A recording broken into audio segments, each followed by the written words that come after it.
میرے محبوب کو مکی کی گلیوں میں طرف طرف سے سکھایا گیا. میرے نبی کے راستے میں کانٹے بچھائے گئے. میرے نبی کے قدم پر, میرے نبی کے جسم پر گندی موت کی وجہ کو ڈالا گیا. میرے نبی کے گلے میں رسی دے کر اور وہاں سے میرے نبی کے گلے کو بانس کی طرح کہتا گیا, ستایا گیا. میرے نبی کو بہت تکایا گیا مکے کے اندر, لیکن میرا نبی ہر تکلیف کو برداشت کرتا رہا, ہر ستم کو برداشت کرتا رہا, لیکن دین کو نہیں چھوڑا, اسلام کو نہیں چھوڑا, اپنی امت کو نہیں چھوڑا. ہر سجدے میں کہتا رہا یا نبی اوپر, یا نبی اوپر, یا نبی اوپر. محترم سامعین کرام, یہ ربیع الاول میں میں آپ کے سامنے یہ پیغام دینے آیا ہوں, میرے نبی کی زندگی بتانے آیا ہوں, میرے نبی کا غم بتانے آیا ہوں, جو آپ کی خاطر اتنا کرتا, جسے آپ اپنا آئیڈیل بناتے تھے, جسے آپ اپنی بستروں کو اپنا آئیڈیل بناتے تھے, جسے آپ اپنا نمونہ بناتے تھے, انہوں نے آپ کی خاطر کچھ نہیں کیا. دیکھو میرے نبی کی زندگی 3 دن ہو چکے ہیں. ایک صحابی آتا ہے اور اپنے دامن کو اٹھا کر کہتا ہے کہ اے حضور دیکھو میرے پیٹ پر 2 پتھر میں نے باندھ دیے, میں بھوک کی شدت میں ہوں. تو میرا محبوب اپنے دامن کو اٹھاتا ہے اور فرماتا ہے دیکھو تیرے پیٹ میں 2 پتھر ہیں, میرے پیٹ میں 3 پتھر باندھے ہوئے ہیں. تو جہاں کا سردار ہے اور اس کی زندگی ایسی زندگی کو انہوں نے تلاش کیا, لیکن دعا کی تو میرے اور آپ جیسے امتیوں کے لیے دعا کی. ہر لمحے میں, ہر سیکنڈ میں ہمیں یاد کیا اور ہمارے لیے دعا کرتے رہے. وہی دعا کا نتیجہ ہے کہ آج ہم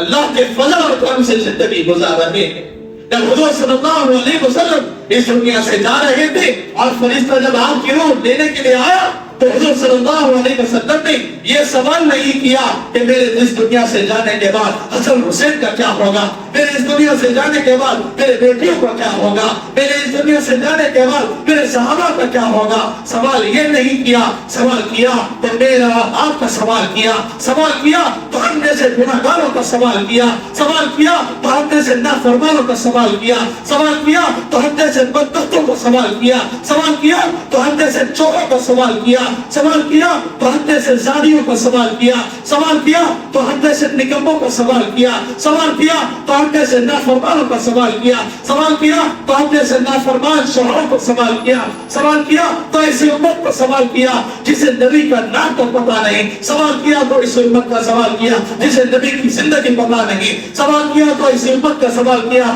جسے نبی کی زندگی میں جو دکھ ہے وہ دکھ کا پتا نہیں, سوال کیا تو اس امت کا سوال کیا جسے نبی کے افراد کا پتا نہیں, سوال کیا تو اس امت کا سوال کیا جسے نبی کے اہل بیت کا پتا نہیں, سوال کیا تو اس امت کا سوال کیا جسے نبی کی تاریخ پتا نہیں, سوال کیا تو اس امت کا سوال کیا جسے صحابہ کا علم نہیں, جسے تابعین کا علم نہیں, جسے اولیاء کا علم نہیں, سوال کیا تو اس امت کا سوال کیا جو روزانہ صبح اٹھ کر اپنے چہرے سے نبی کی سنت کو ذکر کرتے ہیں, سوال کیا تو اس امت کا سوال کیا جسے شمائل پہننے پر فخر محسوس ہوتا ہے لیکن نبی کا لباس پہننے میں اسے اپنے آپ میں شرم محسوس ہوتی ہے, سوال کیا تو اس امت کا سوال کیا جسے نبی کے طریقے پر چلنا مشکل نظر آتا ہے اور پھر نشانوں کے راستے پر چلنا اسے آسان نظر آتا ہے, سوال کیا تو اس امت کا سوال کیا جو نبی پر ایک ڈراؤ نہیں پڑتا, سوال کیا تو اس امت کا سوال کیا جو رات کی تنہائیوں میں نبی کی فرمانبرداری نہیں بلکہ نبی کی بغاوت کر رہے ہیں,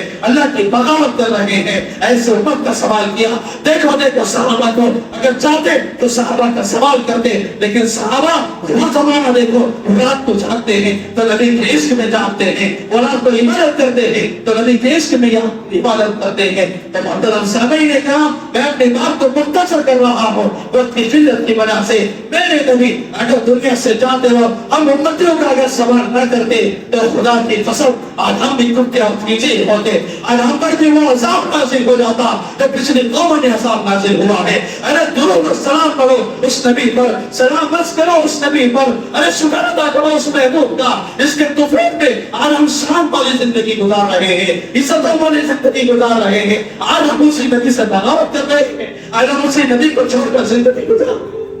خالی دنیا میں ہی نہیں بلکہ قیامت کے میدان میں جب نفس کا عالم ہوگا، ابراہیم، زکریا، عیسیٰ جیسے بڑے بڑے تک کہیں گے یا اللہ میں اپنی جان کا سوال کرتا ہوں، ایسے شور میں ایسے ہنگامے میں ہمارے اور پیارے آپ کے آقا وہ دو جہاں کا سردار اپنی چولی کو پھیلایا ہے اور یا ربی امتی کی رت لا رہا ہے، وہاں پر تم موت رکھا اور کیسر کا موت رکھا کہ یا اللہ میرے امت کو اس کے ہاتھ پہ چھوڑ دو، وہ جیسے امان کرتے ہیں ویسے سزا دے دو، لیکن انہوں نے نہ دنیا میں چھوڑا نہ قیامت کے میدان میں چھوڑیں گے۔ ایسے نبی کو چھوڑ کر آپ لوگ کہاں جا رہے ہو؟ ایسے نبی کی زندگی کو چھوڑ کر کس کی زندگی کو فالو کر رہے ہو؟ آ جاؤ میرے نبی کے راستے پر، آ جاؤ میرے نبی کی محبت میں، آ جاؤ میرے نبی کو فالو کر لو، آ جاؤ میرے نبی کے طریقے پر۔ ارے چہرے پر داڑھی سجا لو، اس میں نبی کا لباس سجا لو، کیا ہوگا؟ چند دن کی زندگی ہے، لوگ گھومتے ہیں تو میرے نبی کو سنایا گیا، آپ کو سنایا جائے گا۔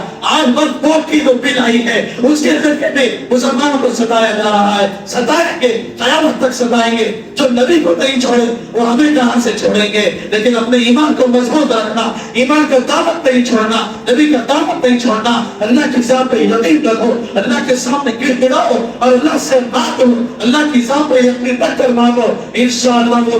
وہ دن دور نہیں ہے کہ مسلمان انقلاب پائے گا، مسلمان اس دنیا میں آزاد زندگی گزارے گا اور مسلمان انشاءاللہ سارے دنیا پر حاکم ہوگا۔ بہرحال اللہ تبارک و تعالیٰ سے میں دعا کرتا ہوں کہ اللہ تبارک و تعالیٰ ہمیں کہنے اور سننے سے زیادہ عمل کی توفیق عطا فرمائے اور پیارے محبوب صلی اللہ علیہ وسلم کی زندگی کو دیکھ کر اور ان کی سیرت کو پڑھ کر اپنی زندگی میں انقلاب لانے کی توفیق عطا فرمائے۔ آمین یا رب العالمین۔ وآخر دعوانا الحمد للہ رب العالمین۔